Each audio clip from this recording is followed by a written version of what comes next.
sama-sama belajar tentang firman Tuhan, di mana kita boleh belajar tentang prinsip mengelola keuangan menurut firman Tuhan. Saudara,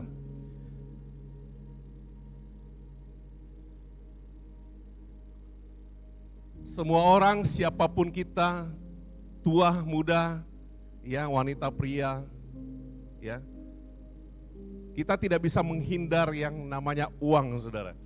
Kita selalu berhubungan, berurusan dengan uang. Kenapa berurusan dengan uang, saudara? Karena hidup ini memerlukan uang sebagai alat pembayaran, saudara. Kalau orang Jakarta bilang uang itu duit, ya. Kalau orang Manado bilang doi. Orang Makassar bilang apa, saudara?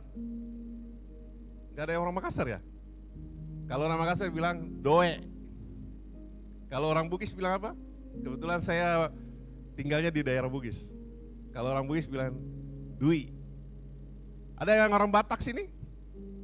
Kalau uang bilang apa? Ya, malam hari ini kita akan bicara tentang uang. Ya, mari kita buka firman Tuhan di dalam Lukas pasal yang ke-16 ayat yang ke-10 dan ke-11. Lukas 16 pasal yang ke-10 dan yang ke-11. Demikian bunyi firman Tuhan. Barang siapa setia dalam perkara-perkara kecil, ia juga setia dalam perkara-perkara besar.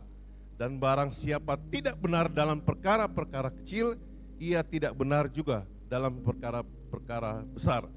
Yang ke-11, jadi jikalau kamu tidak setia dalam hal mamon yang tidak jujur, siapakah yang akan mempercayakan kepadamu harta yang sesungguhnya? Ternyata, saudara, kalau kita lihat ayat firman Tuhan ini mengenai kepercayaan yang Tuhan berikan, ada hubungannya tentang persekutuan kita dengan Tuhan, saudara. Ya, dalam kehidupan sehari-hari, keuangan itu tidak bisa lagi dipisahkan. Kita butuh yang namanya uang. Kita mau makan pakai uang, kita mau keluar, mau naik Grab pakai uang. Semua uang, saudara. Mau mandi, mau beli sampo, sabun, sikat gigi, odol dan lain sebagainya, uang. Semuanya uang, semuanya uang, ya. Karena uang yang memenuhi kebutuhan kita sehari-hari, ya. Kita bekerja, berusaha, mengatur pengeluaran sedemikian sehingga bisa memenuhi kebutuhan hidup kita. Nah, seringkali kita berpikir keuangan itu hanyalah untuk kemampuan kita mencari uang.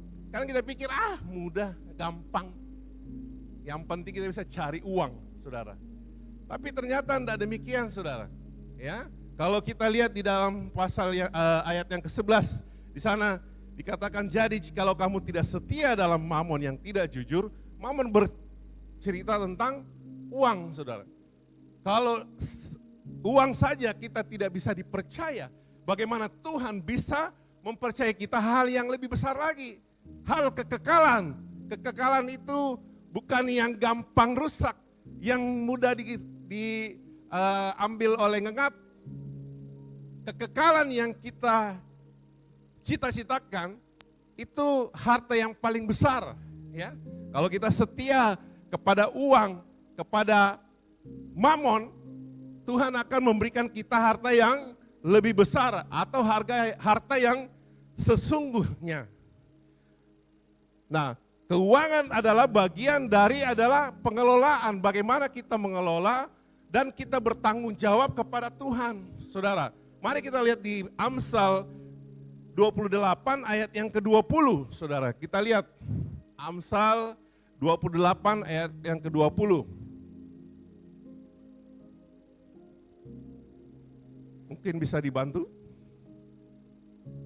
Amsal 28 ayat yang ke-20. Udah muncul ya? Ada yang sudah dapat bisa bantu baca? Ini. Orang yang dapat dipercaya mendapat banyak berkat, tetapi orang yang ingin cepat menjadi kaya tidak akan luput dari hukuman. Saudara, kalau saudara mau dipercaya, tentu saudara punya integritas. Kalau kita ambil permohonan untuk ambil kredit di bank, saudara. Yang paling utama sebenarnya bukan agunannya. Yang paling utama adalah karakter kita. Banyak orang yang skillnya bagus, secara finansial dia cukup, tetapi karakternya nggak mau bayar, saudara. Nah, orang yang dipercaya itu tidak mudah. Hari ini, Tuhan yang kita sembah, Dia mempercayai kita 100%, saudara. Saudara, hidup ini, apa yang kita miliki, semuanya bukan dari kerja keras kita. Bukan dari kemampuan kita, saudara. Semua yang kita miliki, itu adalah dari Tuhan. Amin. Termasuk nafas kita, termasuk jantung kita, termasuk apa lagi, saudara? Termasuk apa yang kita miliki semuanya. Semuanya berasal dari Tuhan, ya.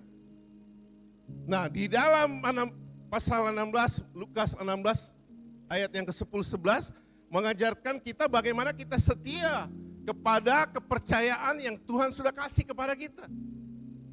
Bagaimana kita bisa menjaga kepercayaan itu untuk menentukan bagaimana supaya kita bisa diberi kepercayaan yang lebih besar.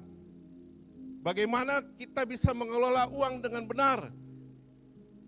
Bukan sekedar, uang itu bukan sekedar alat transaksi, saudara, tetapi juga alat yang Tuhan pakai untuk menguji kesetiaan kita. Apakah kita menghargai uang itu? Apakah kita hidup bisa mengelola uang itu? Bisa mengatur uang itu? Sehingga kita tidak terjerat di dalam hal-hal yang bikin kita susah sendiri, saudara. Ya. Salah satu contoh, saudara, kalau kita simpan uang di bank, ada yang punya rekening di bank? Ya, saya rasa rata-rata ya orang punya rekening di bank. Saya nggak tanya jumlahnya, saudara, saya cuma tanya apakah ada rekening di bank. Nah, saudara, waktu saudara simpan uang di bank, saudara punya keinginan untuk memberi kepada bank tersebut. Ya, saya simpan di bank, ambil Mi. Enggak ada, saudara. Pasti kita waktu simpan di bank, kita harap bank kelola dan dia bertumbuh, bertambah. Apalagi kita masukkan ke deposito, saudara. Jadi sedemikian juga Tuhan. Dia menitipkan semua apa yang ada sama kita, Tuhan berharap pasti bisa berkembang.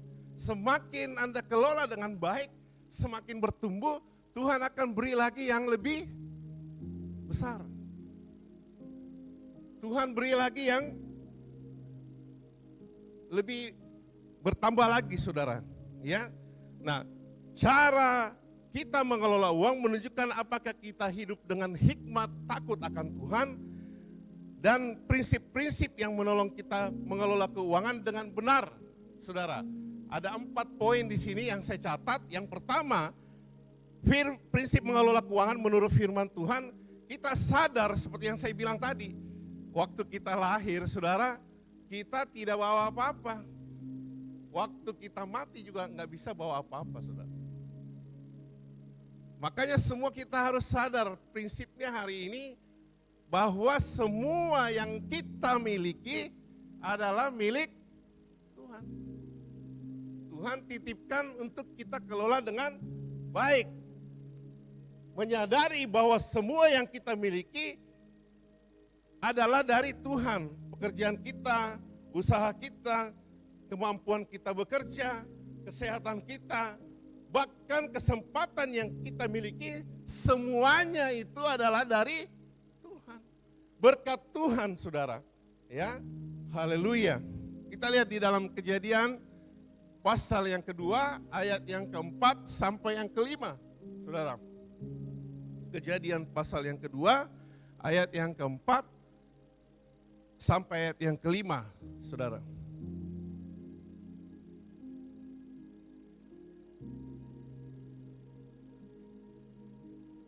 Demikian bunyi firman Tuhan. Demikianlah riwayat langit dan bumi pada waktu diciptakan ketika Tuhan Allah menjadikan bumi dan langit.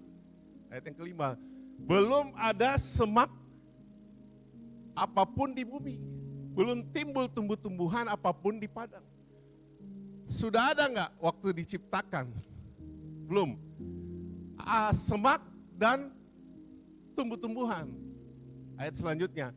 Sebab Tuhan Allah belum menurunkan hujan ke bumi. Alasannya kenapa? Ayat selanjutnya mengatakan apa? Dan belum ada orang yang mengusahakan. Saudara, Tuhan tidak akan memberkati kita. Tuhan tidak akan memberkati saudara dan saya ketika belum ada saudara untuk mengelola. Saudara hidup, saudara percaya bisa punya mobil, bisa punya rumah, bisa punya apapun yang saudara impikan. Kenapa? Karena saudara hidup. Karena saudara ada. Bukankah Tuhan yang menciptakan kita? Engkau ada hari ini semua karena anugerah Tuhan, amin. Semua yang Tuhan berikan kepada kita, pada prinsipnya kita kelola dengan baik. Ya, ketika kita kelola itu akan bertambah, saudara. Yakobus pasal yang pertama ayat yang ke-17, setiap pemberian yang baik dan setiap anugerah yang sempurna datangnya dari atas, diturunkan dari Bapa segala terang. Kita sadar bahwa semua yang ada sama kita adalah milik Tuhan. Yang Tuhan percayakan, yang Tuhan titipkan untuk kita kelola. Ayat ini mengingatkan kita bahwa setiap berkat dalam hidup kita berasal dari Tuhan. Tidak ada satupun yang benar-benar berasal dari kekuatan kita sendiri. Tuhan yang beri kita kesehatan. Tuhan yang beri kita kesempatan. Tuhan yang beri kita kemampuan. Dan pintu-pintu berkat yang ada dalam kehidupan kita. Makanya seringkali saya kasih tahu, ada beberapa orang yang mengalami masalah, problem, masa sukar, masa sulit. Saya bilang, panggil Yesus dalam hidupmu yang pertama. Sebab dia punya kerajaan. Sebab dialah solusi dalam hidup kita. Ketika engkau kenal Yesus, mujizat pasti terjadi, amin. Ketika engkau hadirkan Yesus dalam hidupmu, engkau tidak pernah mengalami masa-masa sulit. Sebab dia yang memberi kita kekuatan. Sebab dia yang memberi kita kemampuan, saudara. Hanya Yesus yang mampu. Jadi kita harus sadar, semua yang ada pada kita adalah dari Tuhan. Mazmur 24 ayat yang pertama, Tuhanlah yang mempunyai bumi, serta segala isinya, dan dunia serta yang diam di dalamnya. Ketika kita menyadari bahwa segala sesuatu berasal dari Tuhan, kita akan hidup dengan hati bersyukur. Tidak ada mikala itu kalau kita bersyukur, saudara. Apapun yang kita hadapi hari-hari ini, jangan sekali-kali keluar dari mulut kita kata-kata persungutan. Saya selalu bilang, ketika engkau bersungut, engkau tidak jalan maju, engkau selalu jalan mundur. Ketika engkau bersungut-sungut, mundur lagi. Tidak ada mikala itu kalau engkau bersyukur. Apalagi saudara, kita bertanggung jawab. Harta yang kecil yang Tuhan percayakan. Bank yang kasih kita kredit. Tentu bank berharap bahwa engkau bisa bertumbuh berhasil. Sebab kita mengelola dengan baik dan kita bertanggung jawab. Kita tidak gunakan itu uang dengan sembarangan, saudara. Ya, ada banyak orang begitu cair kreditnya hari ini, besok ambil Toyota Innova baru. Padahal waktu bermohon kredit untuk usahanya, saudara. Belum apa-apa, cipek uangnya untuk beli mobil. Bagaimana bisa mengembalikan uang kredit? Jangan pakai uang itu untuk sembarangan, tetapi berusaha untuk mengolah setiap berkat dengan bijaksana. Karena ia sadar bahwa semua itu adalah titipan Tuhan. Semua itu adalah kepercayaan Tuhan. Ketika Tuhan percaya sama kita, jaga baik-baik. Jangan saudara sia-siakan kepercayaan yang Tuhan berikan, saudara. Kesadaran untuk menolong kita untuk menjadikan uang tidak menjadikan uang sebagai pusat hidup kita. Jangan itu uang menguasai kita. Tapi kita yang menguasai uang itu, saudara. Kita yang mengatur uang itu. Jangan uang itu yang mengatur kita, saudara. Ya, tetapi menjadikan Tuhan sebagai sumber dan tujuan hidup kita. Mengelola uang bagi anak-anak Tuhan itu sangat penting, saudara. Sangat-sangat penting. Sebab banyak orang mengalami masa-masa sulit. Berantem sama istri, berantem sama suami. Hanya masalah uang. Berantem sama saudara. Berantem sama sesama. Hanya masalah uang, saudara. Oh, tidak sedikit orang di Pinrang, kebetulan saya di Pinrang, saudara. Baku bunuh om sama kemenatan. Gara-gara tanah. Banyak, saudara. Gara-gara uang, saudara. Iya. Udah dikuasai oleh uang. Kita coba lihat di dalam 2 Raja ayat pasal yang keempat ayat yang pertama. 2 Raja-Raja pasal 4 ayat yang pertama, saudara. Haleluya. 2 Raja-Raja 4 ayat yang pertama. Demikian bunyi firman Tuhan. 2 Raja-Raja. Kok Mazmur? Ya.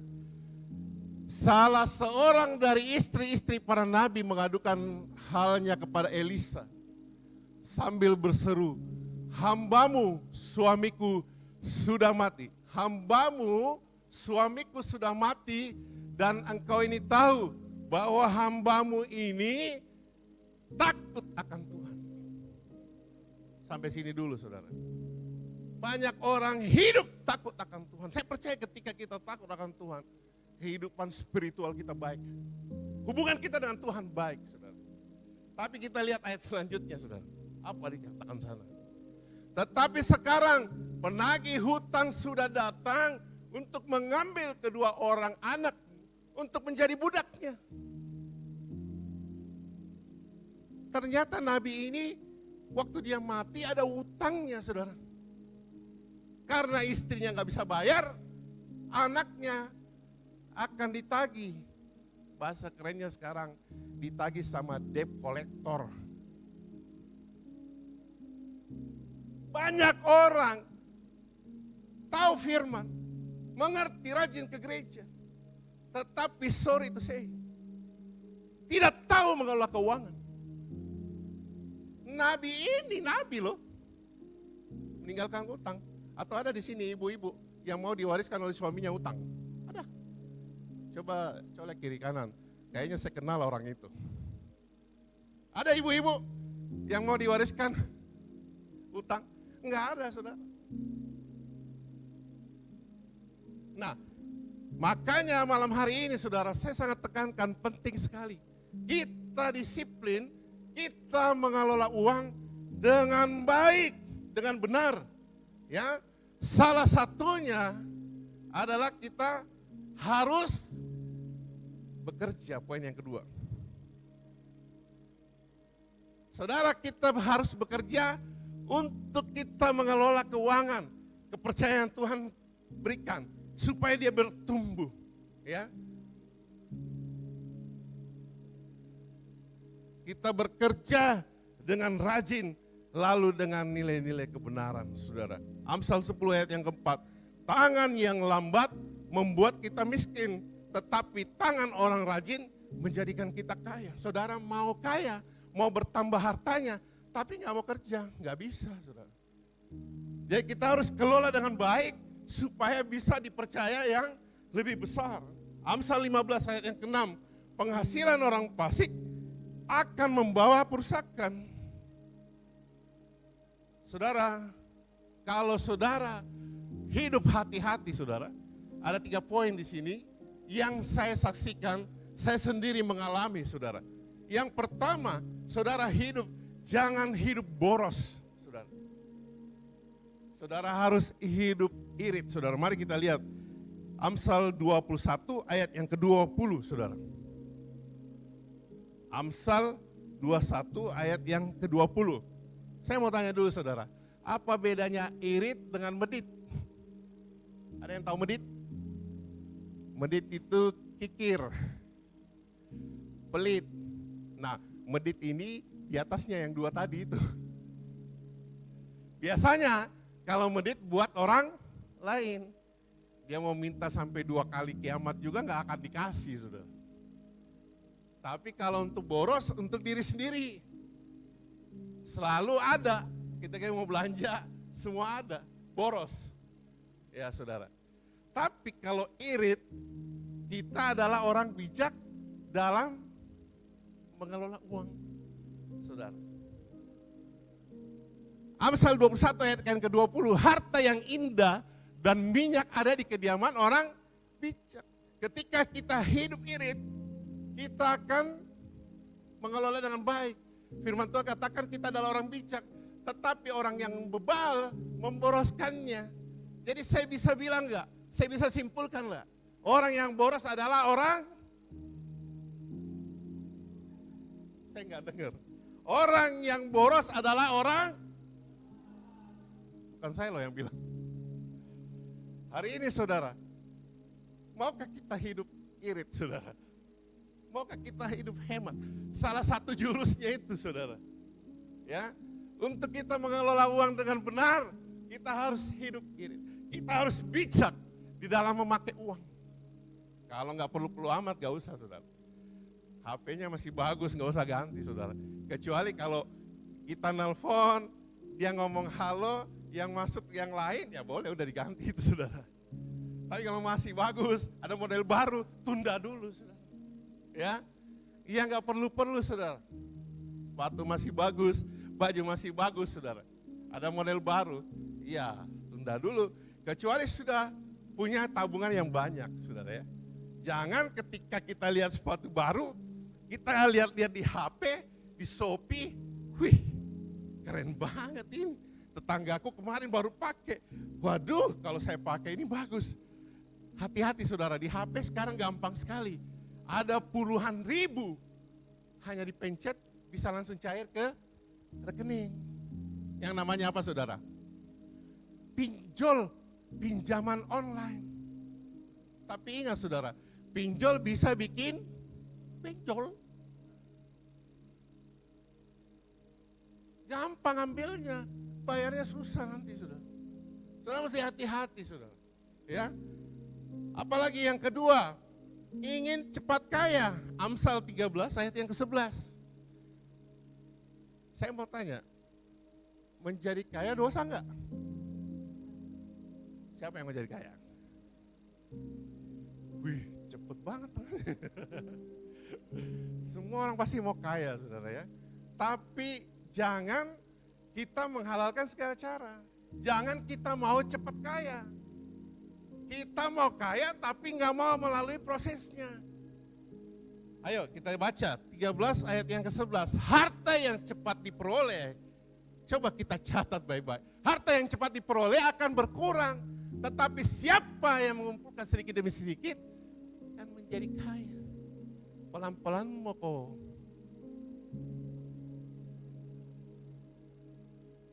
Jangan terburu-buru. Jangan tergesa-gesa. Ya. Yang ketiga apa saudara? Kalau bisa jangan berutang.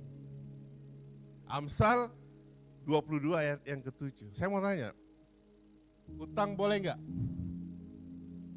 Siapa yang bilang boleh? 4 orang. Siapa bilang enggak boleh? Waduh, enggak semua ya. Ya enggak apa-apa, mungkin kurang ngerti. Saya kasih penjelasan. Hutang boleh saudara. Hutang boleh, saya juga banyak utang. Yang enggak boleh itu enggak bayar utang saudara. Utang ambil kredit di bank boleh enggak? Boleh. Tetapi prioritaskan untuk usaha. Bukan untuk yang seperti tadi, begitu cair kreditnya beli mobil. Yang tidak produktif.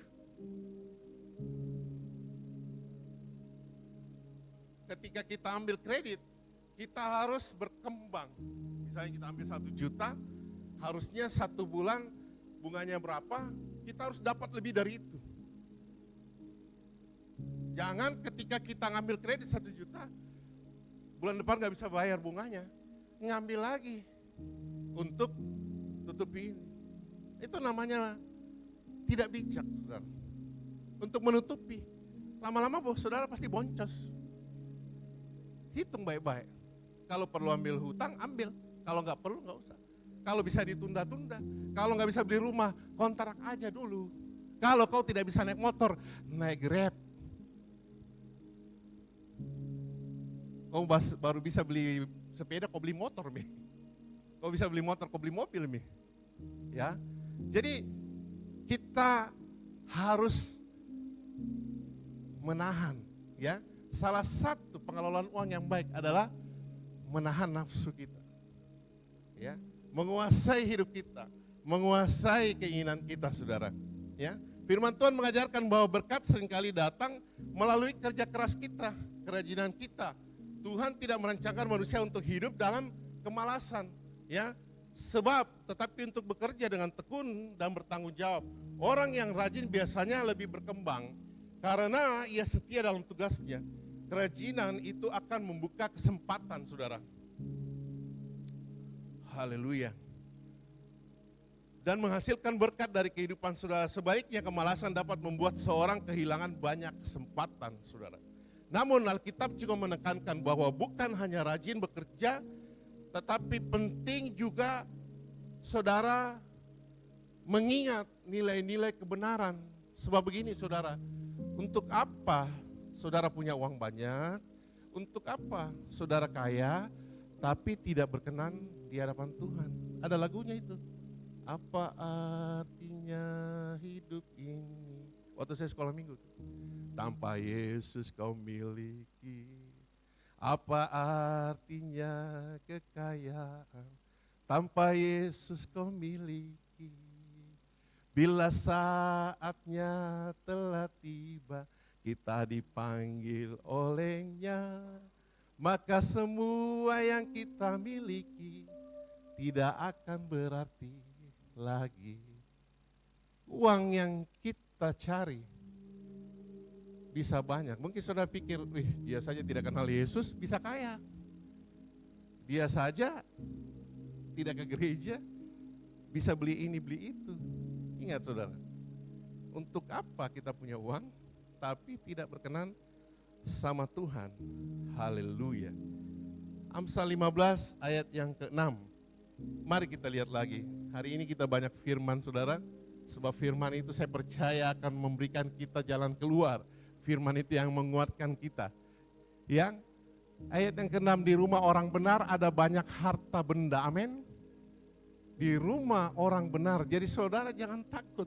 Ketika saudara hidup benar, firman Tuhan bilang apa? Di rumah orang benar ada banyak harta benda. Tetapi penghasilan orang fasik itu akan membawa kerusakan. Ada banyak orang punya uang, saudara, tapi tidak bisa menikmati. Makanya firman Tuhan yang lain bilang begini, engkau diberi kuasa untuk menikmati. Ada banyak orang punya harta berlimpah, punya ini dan itu, tapi nggak bisa makan ini. Kolesterolnya terlalu tinggi misalnya. Nggak bisa menikmati yang B2 dan lain sebagainya. Punya banyak uang, tapi nggak bisa tidur, saudara. Ya. Jadi ingat, hari ini kalau engkau punya harta, harusnya harta yang benar, harta yang berkenan pada kehidupan yang kau dapatkan dengan baik, ya, saudara. Penghasilan yang diperoleh yang dengan tidak benar pada akhirnya akan membawa hidup saudara rusak, ya. Sebagai orang percaya kita dipanggil untuk bekerja, satu dengan jujur, dua integritas, dan takut akan Tuhan. Ya, ada orang waktu yang lalu saya mau ngambil kredit, saudara. Saya ada pengusaha elektronik dan mebel, udah 35 tahun, saudara, kesaksian saya ini, saudara.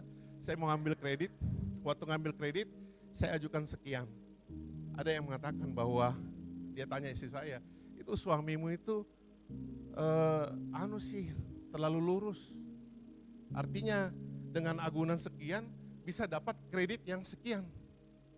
Ya kan? Caranya gimana?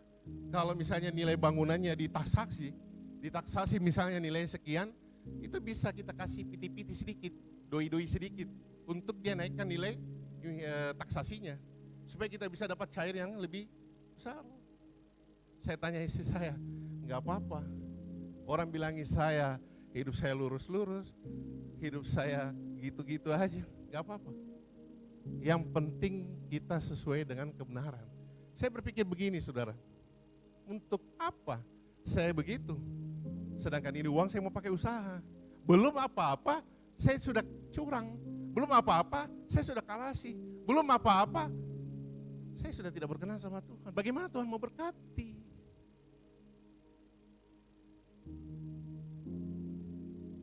Jadi waktu itu saya nggak lakukan, saudara. Ya, orang boleh kasih tahu saya begini begitu, saya nggak peduli. Yang penting saya sesuai dengan firman Tuhan. Yang penting sesuai dengan kebenaran. Afrizal menilai sekian yang bisa, oke segitu aja Pak, nggak apa-apa. Nggak perlu lagi kita sogok kepala bank supaya dicairin yang lebih besar. Nggak perlu lagi.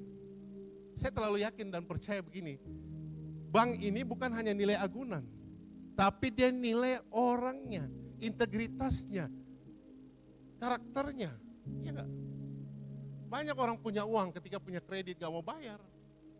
Kenapa? Karena gak punya integritas. Ya, ada uangnya, tapi dia gak.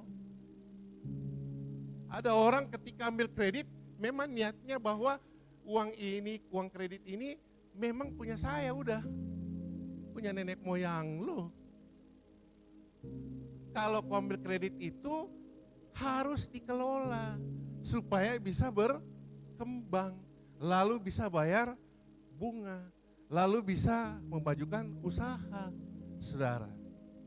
Ya, jadi ambil kredit, ambil hutang, boleh nggak? Kasih tahu kiri kanan. Pengkhotbah bilang boleh. Coba kiri kanan lagi katakan, yang tidak boleh, yang nggak bayar. Kalau saudara berani melakukan, saudara harus bertanggung jawab.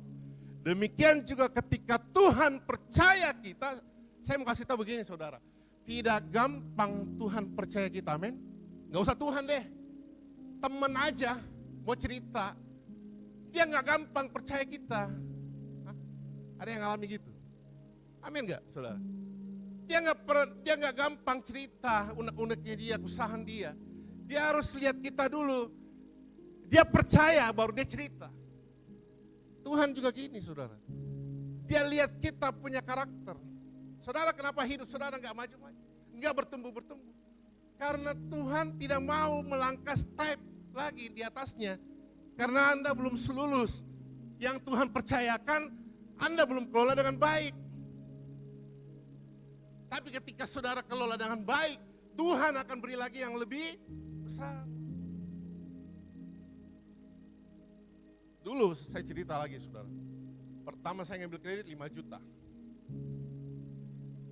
Kalau dengan baik naik 10 juta. Tapi tokonya bertambah besar. Barangnya bertambah banyak. Lalu naik sampai 50 juta dan seterusnya. Saya mau tanya, Bang, dia ngasih kita berdasarkan apa saudara? Berdasarkan yang dia lihat, faktanya. Saudara, coba saudara, ketika saudara ajukan kredit, saudara mau jungkir balik minta pun dia nggak mungkin kasih. Sebab yang dilihat mata, bukan tokonya bertambah besar, tokonya bertambah kecil, barangnya udah nggak ada.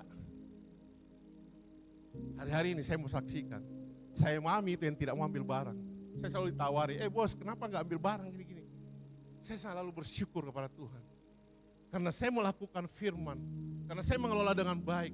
Kepercayaan itu selalu datang, amin saudara. Kepercayaan itu selalu mengunjungi hidup saya. Tapi sebaliknya saudara hati-hati. Semua yang hadir saya lihat banyak anak muda, apalagi yang muda-muda. Namamu lebih penting, nama baik lebih penting, ada firmannya itu. Nama baik lebih penting daripada emas dan perak. Hari ini jaga integritas, hidup takut akan Tuhan. Engkau akan lebih dipercaya yang lebih besar, amin. Haleluya, haleluya, haleluya. Jangan engkau kerjakan hartamu bertambah tapi cara yang tidak benar. Haleluya. Banyak orang mau cepat kaya sehingga dia melalui jalan yang tidak benar, jalan tol, jalan pintas. Secara penampilan, secara keuangan oke, tapi tidak berkenan kepada Tuhan. Apalagi saudara yang kita bisa lakukan, ya, untuk kita boleh mengelola uang dengan baik, mengelola hidup kita dengan baik. Jangan bandingkan hidupmu dengan orang lain. Mungkin kita pikir, dia dulu teman sekolahku, waktu sekolah dongo, nah ini orang. Sekarang dia lebih kaya, sekarang dia naik Mercy, saya kalau naik mobil Tonja, tapi Grab. Kita bandingkan hidup kita dengan orang lain. Padahal begini, kesusahan kita beda-beda, berkat kita beda-beda. Yang seperti saya bilang tadi, kita bisa makan enak, mungkin dia gak bisa walaupun uangnya banyak, saudara. Jangan bandingkan hidupmu. Orang bilang, tetanggaku beli kipas, kenapa saya entah putar-putar? Jangan bandingkan hidupmu. Jangan lihat fisiknya, saudara. Kalau engkau lihat itu terus, engkau akan jatuh, saudara. Haleluya. Apalagi, hiduplah sesuai dengan kemampuanmu. Hiduplah sesuai dengan kapasitasmu. Hiduplah bersyukur. Apa yang ada padamu yang Tuhan percayakan. Step by step, pelan-pelan kok. Sampai tonjok itu. Amin. Haleluya. Dan kita harus memiliki pandangan yang benar, perspektif yang benar tentang Tuhan, ya, saudara. Sebab Tuhan itu tidak pernah saudara, tidak pernah merancangkan yang jahat. Tuhan yang kita sembah, saya terlalu yakin dia nggak pernah rancangkan yang jahat. Dia selalu rancangkan yang sukses, rancangan yang gilang gemilang dalam hidup kita. Amsal 22 ayat yang ke-7. Ya saudara, demikian bunyi firman Tuhan. Orang kaya menguasai orang miskin, yang berutang menjadi budak dari yang mengutangi. Ayat ini saya juga dulu pertama bingung, saudara. Kalau begitu jahatnya ini orang kaya. Tapi ternyata maksud firman itu adalah begini. Ada nggak orang, saudara pernah dengar, deh, capekku bayar bunganya, capekku berhubungan dengan bank, capekku berhubungan dengan pinjol, ada nggak? Mungkin ada teman-teman saudara sering mengeluh kayak gitu. Nah ini firman Tuhan bilang begitu. Ketika saudara berani ambil utang, dia akan memperbudak. Saudara bangun buka mata langsung. Itu tadi yang saya bilang, kalau saudara perlu ambil utang, ambil. Yang penting saudara bisa mengelola dengan baik. Yang penting saudara bisa setia. Tapi kalau enggak, jangan. Ibu saya dulu almarhum mama saya, dia selalu kasih ingat, jangan mau kau ambil utang, jangan mau kau ambil kredit. Kau buka toko, buka mata, itu dulu kau carikan. Firman Tuhan ini bilang begini, orang kaya menguasai orang miskin, yang berutang menjadi budak. Jadi kita menjadi budak atas bunga itu. Kalau enggak perlu jangan nih, jangan lihat lagi orang, jangan bandingkan lagi, dia motornya baru, X-Max model terakhir. Enggak perlu saudara. Saudara biar pakai motor butut, enggak ada utangnya, enggak ada cicilannya, amin saudara. Enggak perlu lihat orang saudara. Ya saudara. 1 Timotius 6 ayat 6, memang ibadah itu kalau disertai rasa cukup, memberi keuntungan besar. Jadi kalau kita bersyukur, kalau kita merasa rasa cukup, firman Tuhan bilang apa? Itu adalah keuntungan yang besar. Prinsip yang lainnya dalam mengelola uang adalah hidup sesuai dengan kemampuan. Banyak orang mengalami tekanan keuangan bukan karena penghasilannya kecil, tetapi gaya hidupnya atau hidup gayanya. Hidup dengan gayanya. Bukan karena gajinya kecil, tapi outnya terlalu besar. Bukan innya, saudara. Ya, haleluya. Keinginan dan kebutuhan. Saudara, saya saksikan, saya seringkali pergi keluar kota, keluar negeri, saudara ya. Teman-teman kami banyak dari pengusaha. Mereka kalau belanja gila-gilaan, saudara. Itu beli tas saja bisa sampai ratusan juta, saudara. Ya, ratusan juta loh tas-tas itu. Mereknya Hermes, Louis Vuitton, Gucci, dan lain sebagainya. Satu tas bisa 100-200 juta, saudara. Saya tanya istri saya, Beb, ambil Tom mau ke satu. Ambil Tom mau ke satu. Ya kan? Kadang-kadang bilang, anu Tom, konon di istriku ndak anu tas. Tapi saya bersyukur, istriku ngomong apa? Jangan. Biar Tom ini tasku, tidak tonji robek, tidak tonji apa, tidak tonji ini, tidak ada yang melukai itu tas ke saya. Dan orang mau kita bilang palsu dan lain sebagainya, emang gue pikirin. Iya kan? Yang penting kita gak susah. Soalnya gini, ketika kita beli, belum tentu kita bisa pakai terus misalnya. Dan kita belinya tidak mengangkat harga derajat kita. Orang-barang itu, saudara. Ya. Malah dia bisa barang itu bisa perbudak kita. Ya. Baru-baru ini di Swiss ya, itu terkenal sekali kalau beli jam tangan di sana pasti asli. Beli Rolex atau yang lain kayak seperti Tag Heuer, apalagi yang Omega, itu ratusan juta, saudara.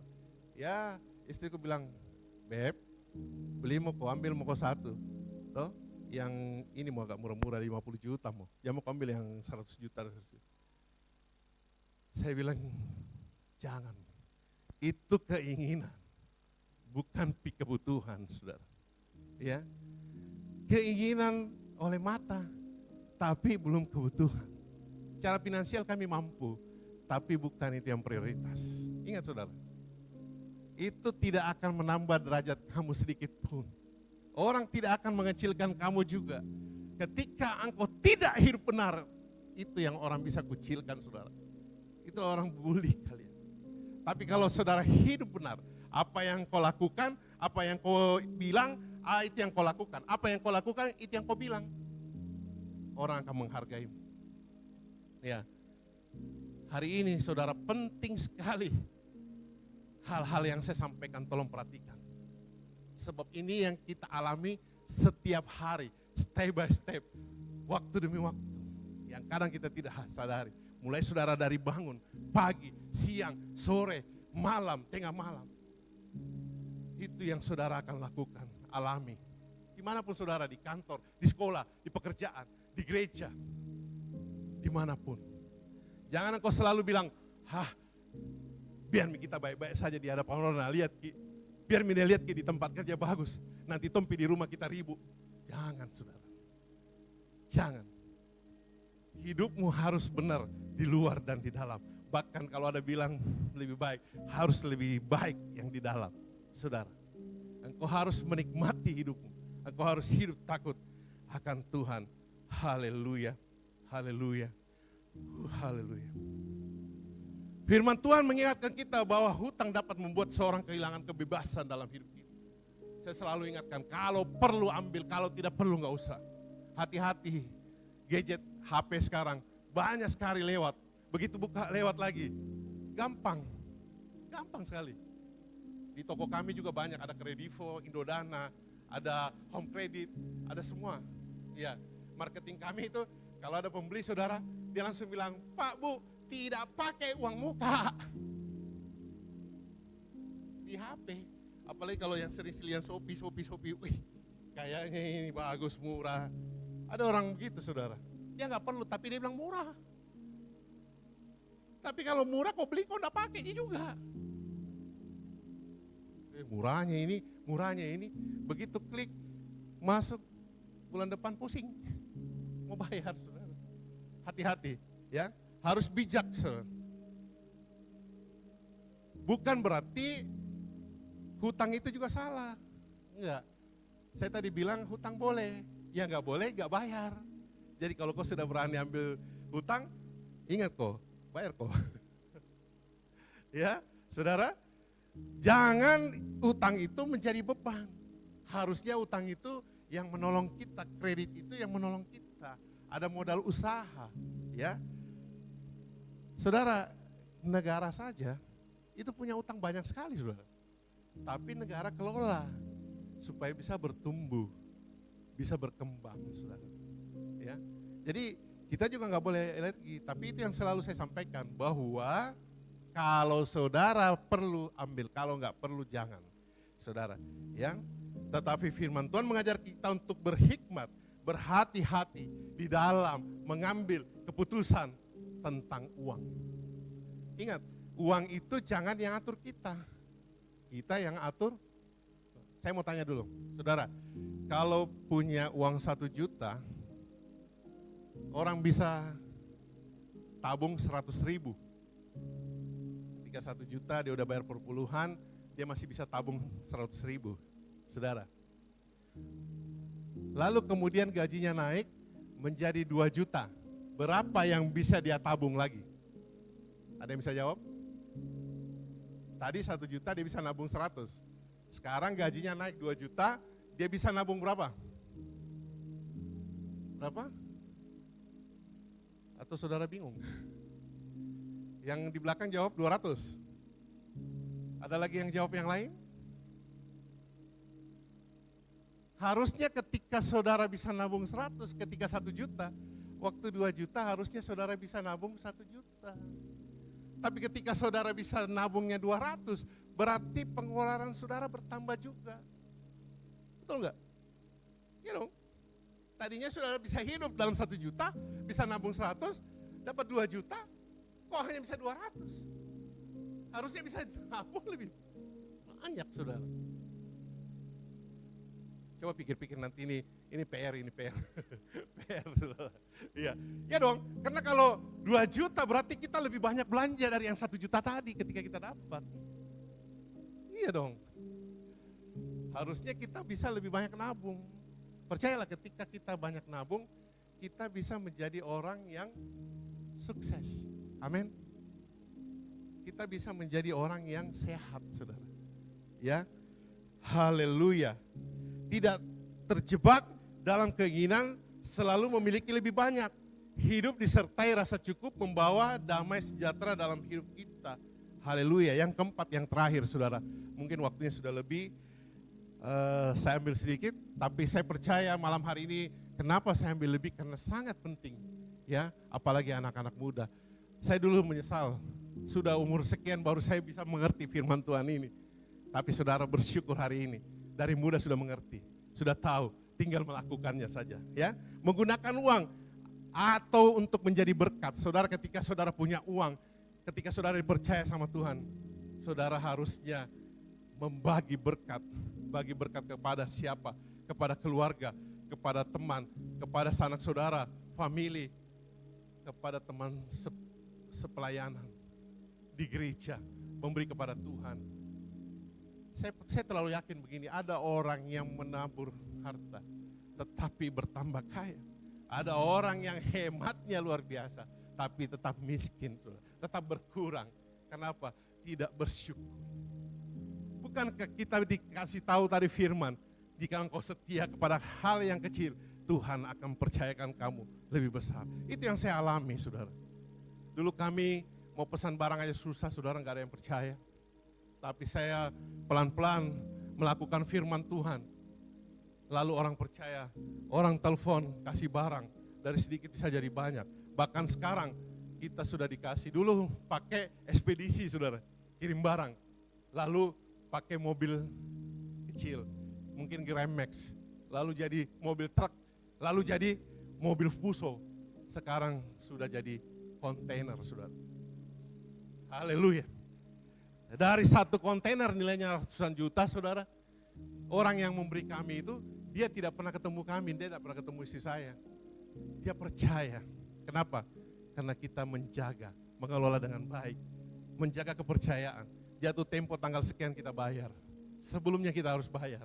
Ya, ada orang dia bilang begini, nanti pindah saya double 2 kali cicilannya, bullshit. Nggak mungkin itu, saudara. Nggak bisa, saudara.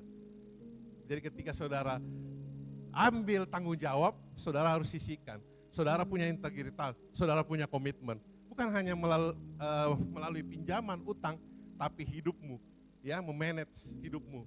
Bagaimana engkau supaya bisa hidup sehat. Ada orang bilang, orang Kristen gak boleh merokok. Di mana ayatnya? Di mana itu dibilang dilarang merokok? Saya bilang kalau dilarang merokok cuma ada di pom bensin.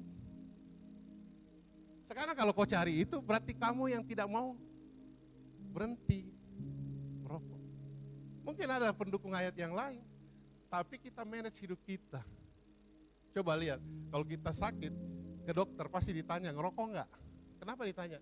Karena itu salah satu penyebab kita sakit. Ada yang bilang, weh nenekku saja 99 tahun merokok terus. Bahkan yang digulung-gulung, yang dilinting-linting tidak mati-mati. Itu 1-2 kasus saudara. Tapi bisa jadi itu nenekmu kalau di ronseng hitam, gelap. Saudara, memanage hidup kita saudara.